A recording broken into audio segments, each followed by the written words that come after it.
Hello friends, இன்றைக்கி மத்தி மீன் குழம்பு தாங்க செஞ்சுருக்கேன். வாங்க எப்படி செய்கிறதுன்னு பார்க்கலாம். ஒரு பேன் வச்சு அதில் 3 டேபிள் ஸ்பூன் ஆயில் சேர்த்து 1 teaspoon fennel seeds 1 teaspoon fenugreek seeds சேர்த்து நல்லா பொரிஞ்சு வந்ததும் ஒரு 15 பல் கார்லிக் நான் தட்டி வச்சுருக்கேன். அதோட கறி லீவ்ஸும் சேர்த்து பண்ணி வச்ச ஒரு ஆனியனையும் சேர்த்து அதை நல்லா கோல்டன் கலரில் ஃப்ரை பண்ண போகிறோங்க. இதில் 2 ஆனியனை பேஸ்ட் பண்ணி சேர்க்குறேங்க. குழம்பு கொஞ்சம் நல்லா திக்காக வரணுன்றதுக்காக நான் இது மாதிரி செய்கிறேன். இதை நல்லா ஒரு தடவை கலந்து விடணும். அதோட நான் ஒரு 3 டொமேட்டோ பியூரியும் சேர்க்குறேங்க. ஆனியன் டொமேட்டோவோட ரா ஸ்மெல் போகிற அளவுக்கு அதை நல்லா ஃப்ரை பண்ணணுங்க. ஆனியனும் டொமேட்டோவும் நல்லா வதங்கணுங்க. அப்போ தான் குழம்பு நல்ல டேஸ்ட்டு கொடுக்கும்.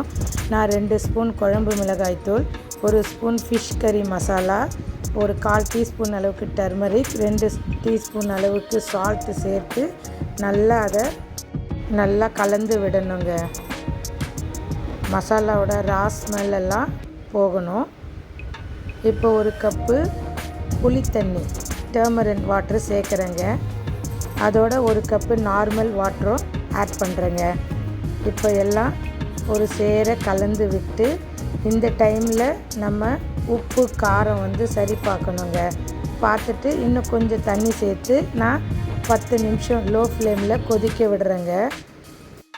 மத்தி மீனோட தலையெல்லாம் எடுத்துட்டு நான் சுத்தம் பண்ணி வச்சுருக்கேங்க. இதை தான் நான் இந்த குழம்புல சேர்க்க போகிறேன். நல்லா கொதித்து எண்ணெய் பிரிஞ்சு வந்திருக்கு. இந்த டைமில் நான் ஒவ்வொரு மத்தி மீனாக குழம்புல சேர்க்குறேங்க. லோ ஃப்ளேமில் வச்சு இதை ஒரு 5 நிமிஷம் கொதிக்க விட்டால் போதுங்க. ரொம்ப கொதிக்க விடாதீங்க, குழஞ்சி போயிடும். நான் ரொம்ப சிம்மில் வச்சு தாங்க இதை செய்கிறேன். மத்தி மீன் நம்ம உடம்புக்கு ரொம்ப ரொம்ப நல்லதுங்க. வாரத்துக்கு ஒரு நாள் நம்ம உணவில் சேர்த்துக்கிட்டோம்னா நம்மளும் ஆரோக்கியமாக இருக்கலாங்க. இது போல் கலந்து விடுங்க. கரண்டியெல்லாம் விட்டு கிண்ட வேண்டாம், சும்மா அப்படி ப்ரெஸ் பண்ணி விட்டுருங்க. ஒரு 5 நிமிஷம் இருந்தால் போதுங்க. ஃபிஷ் நல்லா குக் ஆகிடுங்க.